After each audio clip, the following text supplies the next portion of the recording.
Hi, everybody. Welcome back to English 229. This is for our class for Monday, the 27th, and we are in the midst of Frankenstein. And last class, I was talking about how this text has captured the imagination of popular culture, probably because of the 1931 film.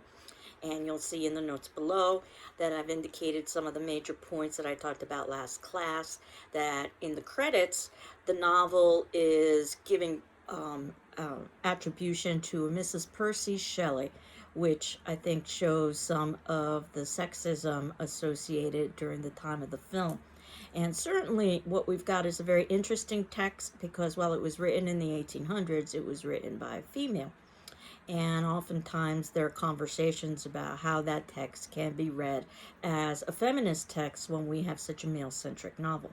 But as I was suggesting to you, that one of the things that I think Mary Shelley did quite cleverly was that she gave us central male characters, which would likely appeal to her reading audience, but also illustrated how things could go awry when female was excluded from their lives. And we see that with Walton, and we see that with Victor.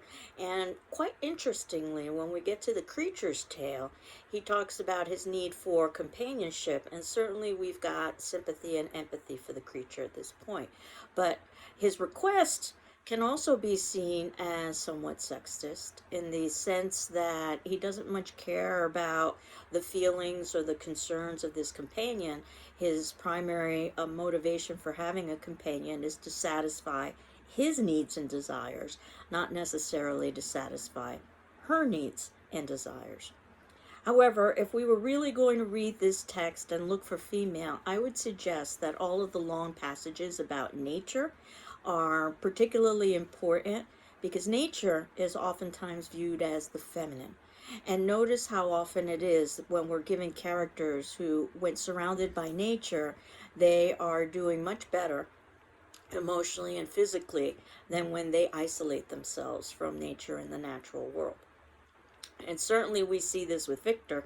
And we had talked about how Mary Shelley was given some suggestions by her husband, Percy, to expand her text. And during this period, known as the Romantic period, it's not at all unusual to write these long descriptive passages about nature and the natural world, celebrating its beauty, and its impact on humanity. So I think that was a convention of the time. But also, I think it was a very clever use of embedding feminine within the text for Mary Shelley. Of course, part of the major questions of this text center around the idea of monstrosity. And in Latin, the word monstrare, which is what monstrosity or monster comes from, is to show or reveal. And I think this text shows or reveals quite a great deal about humanity. And while I had you respond in the discussion forum with identifying important quotations and indicating why you thought those quotes were important, I was very careful in my responses to never call the creature anything but the creature. Even though Hollywood has conditioned us to think of the monster as the creature. But Mary Shelley's tale is very clear that the true monster is Victor by trying to defy the laws of nature.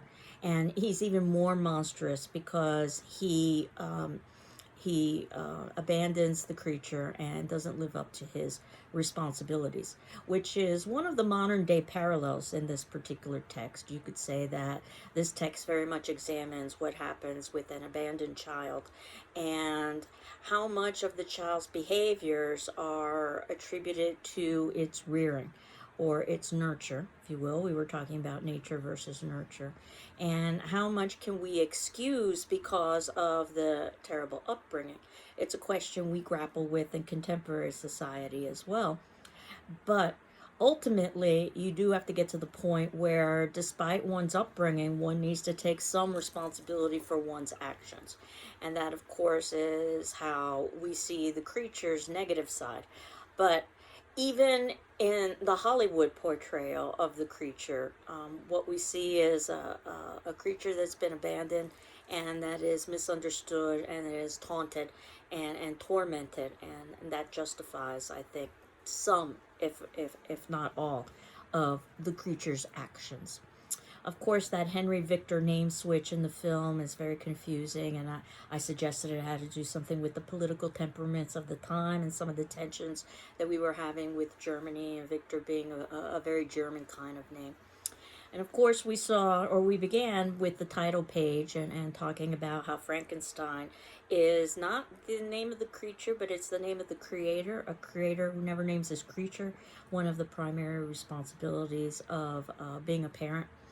And there are also references to great pieces of literature, such as Greek mythology, the Prometheus myth, about stealing fire and the consequences that result from trying to usurp the will of the gods, which is very clear. It has parallels with Victor and also with Walton as well. And of course, Walton and the epistolary novel as a whole it can surprise readers, because that's certainly something that you don't necessarily expect from the Hollywood adaptations. But we know that Hollywood adaptations have been um, very simplified in many ways. It was a convention of the time, and we'll talk about the epistolary novel again when we talk about texts like Frankenstein, and even on some level, Dr. Jekyll and Mr. Hyde. And the unique thing, I think, about the epistolary novel is that it leads to the possibility of ambiguity. And while we spent a good amount of time last class reviewing some of the letters that Walton is writing to his sister, and notice too how basically Walton is isolated from female,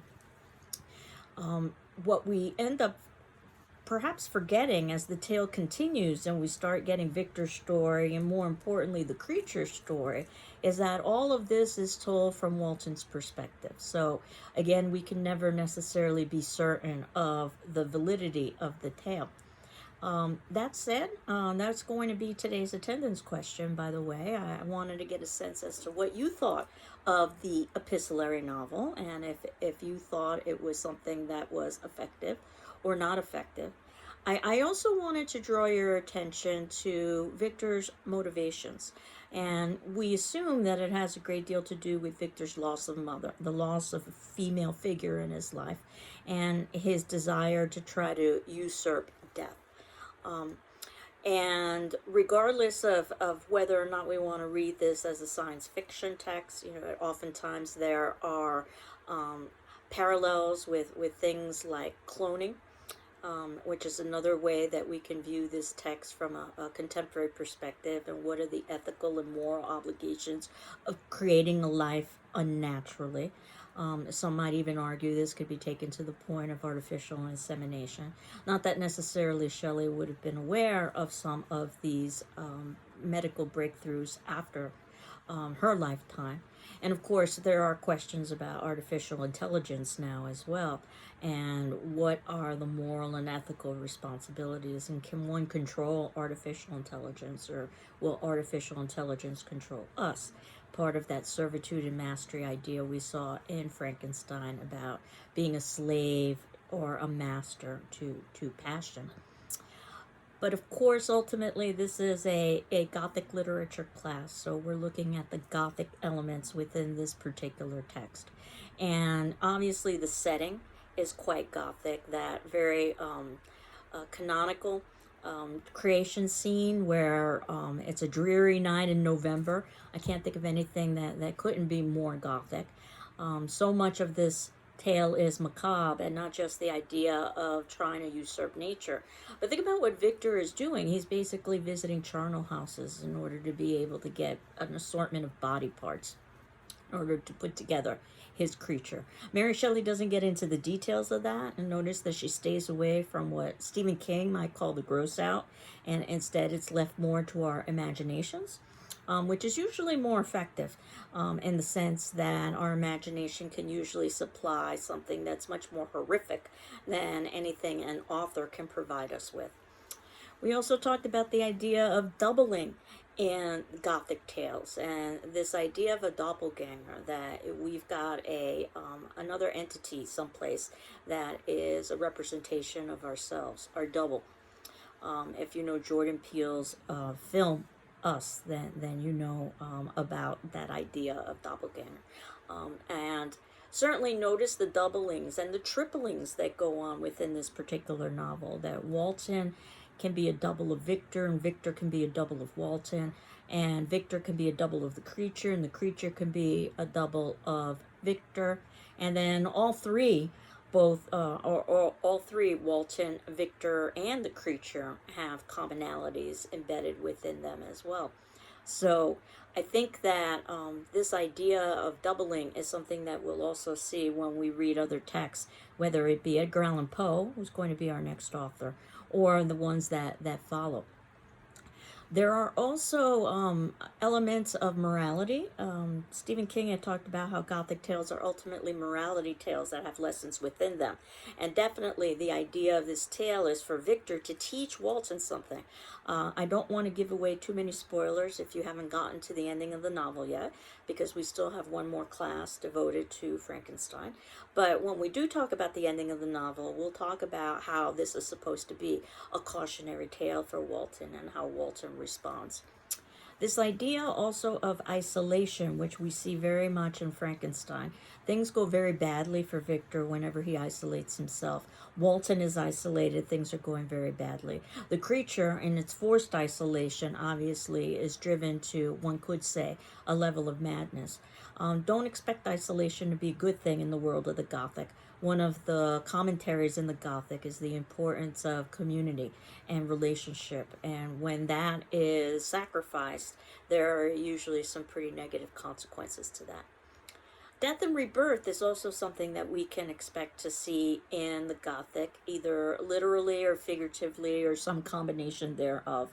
We'll definitely see it in Poe. We'll see it in something like Dracula, obviously, and as well as other texts over the course of the semester. But despite all of these elements, there are specific occult references in this text. The occult is supposed to represent that which is hidden or unknown. The occult is usually associated with the supernatural, that which defies the natural order of existence. And I think this is the main reason why I think of this text first and foremost as a Gothic text, and then secondarily perhaps as a text in science fiction and the dangers of pursuing science without thinking about ethical or moral responsibilities. Or a feminist text, the idea of exclusion of female in this text, and Mary Shelley perhaps commenting on what she saw as a result of exclusion of female. So some of the Gothic elements, and these are early on, Victor is making reference to the idea that as he is engaged in his studies, some of them are metaphysical in nature, and they involve things such as the Philosopher's Stone, which, if you're a Harry Potter fan, you might know as the Sorcerer's Stone. And basically, it's supposed to be something that gives everlasting life. Again, this is in defiance of the natural order. It is supernatural. And Victor makes reference to some of the readings that he's doing by individuals such as Cornelius Agrippa, who is known as a very famous occultist and for engaging in things like the dark arts and dark magic. So when we add these elements to Victor's science, then it's, I think, has become a specific Gothic tale for our purposes. Now, I can tell you when eventually we get to Dr. Jekyll and Mr. Hyde, that'll probably be the most difficult text to explain from a supernatural or Gothic perspective, though I do have a way to do it, but we haven't gotten to Jekyll and Hyde yet. Eventually we will. So those opening letters first give us a sense of the frame, and if you haven't gotten to the ending of the novel, the ending will return to those letters to remind us that this is ultimately Walton's story. And I had talked about the first 9 chapters or so last class, when we are establishing character. Chapter 5, again, being so iconic because of the creature's creation scene. And we begin the creature's story. One of the major ways in which Hollywood has distorted Shelley's tale is by giving us a creature that doesn't have much in the way of intellect. And instead, what we get with Mary Shelley is the exact opposite. So much so that I suggest that we might have to suspend a little bit of disbelief that the creature could be this erudite Of course, it's explained away. I don't know if necessarily in a satisfactory way, that the creature is able to eavesdrop on the DeLacy family and is able to learn language as they are teaching a second language learner language. The DeLacy family is usually a complete surprise to readers because I can't think of many versions that would actually incorporate that subplot.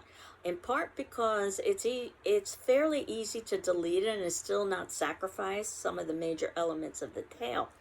But the creature story, and especially with the DeLacy family being led by a patriarch who happens to be a blind individual, I think is quite important for one of the major themes embedded within the text about appearance. That this creature is rejected purely because of its appearance.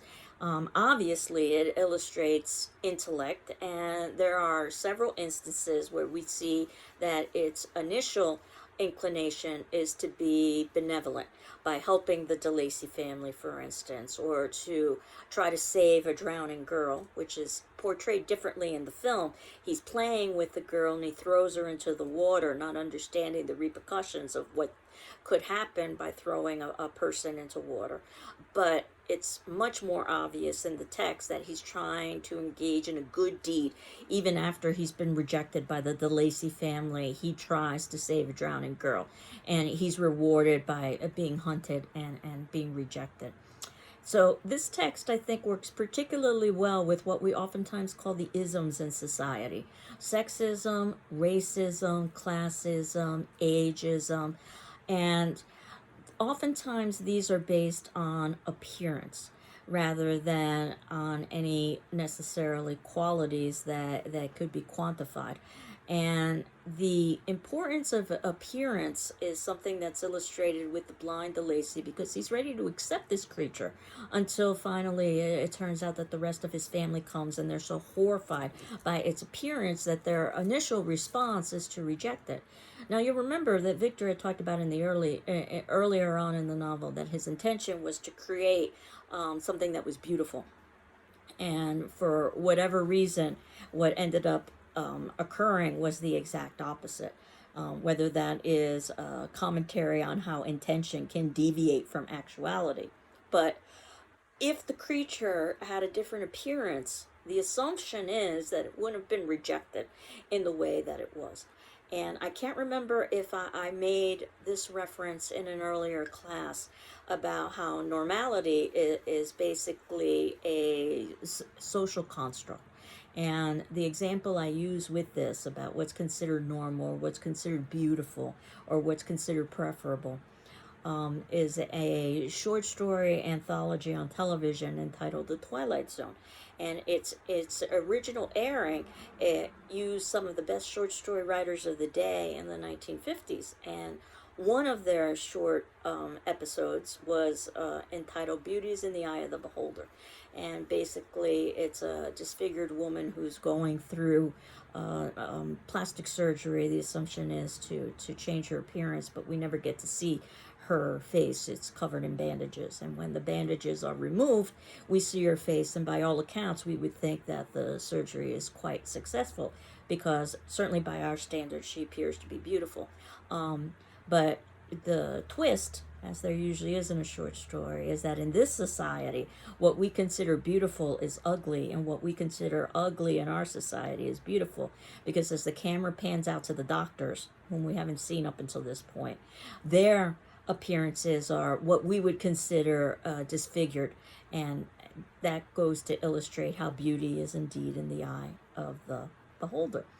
So the creature story with the DeLacy family and how it ultimately decides to find Victor and to demand the mate is how we are going to end our discussions about Frankenstein. But I also wanted to draw your attention, and I may have mentioned this in some of my comments in the discussion forum, that I'm going to be giving a presentation about horror film, which is another interest of mine, and it's entitled Ticket to Terror, Horror Film in the Age of Anxiety. And this is through the Lava Center downtown, if you're familiar with it, and GCC. This is Saturday that I will be presenting on October 30th at 1 p.m. And it'll be via Zoom. So if you are unable to go to the Lava Center and watch it there, you can watch it at your own convenience. Certainly the focus of this class is on Gothic text rather than horror film. I teach another class in media and popular culture that's devoted just to horror film, and I intend to offer that class in the spring. So if you are interested in that, I can give you more information.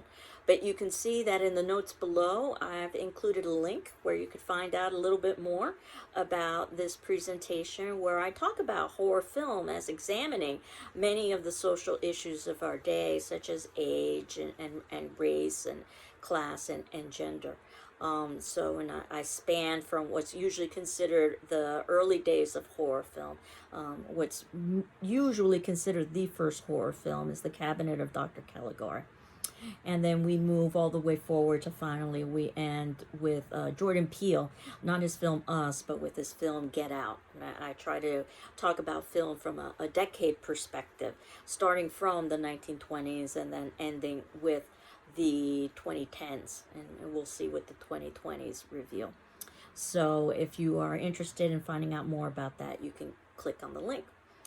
Keep in mind too that since we are getting close to ending with Frankenstein, this is the time when journals are going to be submitted in for Frankenstein. The journals are meant to be informal, just about a page or so of commentary, but you can write as much or as little as you like. And I expect you'll talk about some of the things that we've talked about in class, as well as class discussions and your own thoughts and observations as well. And the first journal is going to be due this Wednesday at 11:59 p.m. Via PDF to my email. And my email is ruiz, R-U-I-Z, at gcc.mass.edu. Please send via PDF because that's what works best with my grading program. And as always, if you need an extension with whether it be a class discussion forum question or with an assignment, don't panic, just ask me for an extension and I'll be happy to grant it to you. But I'm hopeful that most of you will be able to hand in your journal by Wednesday, 11:59 p.m. Of course, that early morning Wednesday, I will be presenting the last class on Frankenstein, so you could certainly utilize the information from that if you'd like, though you're not necessarily required to. And I had last class talked about some suggested paper topics, and they were very broad topics, but these topics might not just be useful for papers, but for journals as well. So if you're not necessarily certain how to proceed with the Frankenstein journal, you might want to review some of the topics. Now, the journals are separate exercises from the papers, but that said, I wouldn't at all be surprised if some of the writing in your journal is something that you could use to begin to formulate a paper. That was one of the intentions that I had behind the journals. Not that you have to necessarily do that, but it's an efficient and effective use of time. So if you've got ideas about Frankenstein, since this is going to be your first journal, that you think you might want to try out for a paper, the journals could be a place in which to do that. Now I'll talk about the papers as well in greater depth as the semester progresses. But I first wanted to get your first journal, return that back to you. Remember, I'm not grading for grammar or mechanics, just for content. And it'll be a checkmark grade. So that once we've got that underway, and then you've got a sense of what the journals are about. Notice I'm not giving you any particular template, but think of it as your note-taking, if you will. So you're sort of discovering your own way on how to respond to each of the major Gothic texts in the journals. And then ultimately there will be more formal writing assignments in the form of papers that we'll talk about. So again, to go back to our attendance question, which will be due on Tuesday the 28th at 8 a.m. on our class discussion forum. And again, if you need additional time, please ask me. Do you like or dislike Shelley's use of the epistolary novel technique, and why? Do you like or dislike Shelley's use of the epistolary novel technique, and why? So ideally where you would be in your reading is that you would have finished Frankenstein and that you're moving forward to the next set of readings, which happens to be Edgar Allan Poe. I know that life isn't always ideal, but my hope and my expectation is that you will have finished Frankenstein certainly by this upcoming Wednesday, as we put closure to the text and then we move forward to Edgar Allan Poe. And as we're talking about Poe, I'm hopeful that you're reading the next text. So I hope you're doing well. I am doing well. We will talk about the creature and ultimately the resolution to Frankenstein next class. Take care. Bye bye.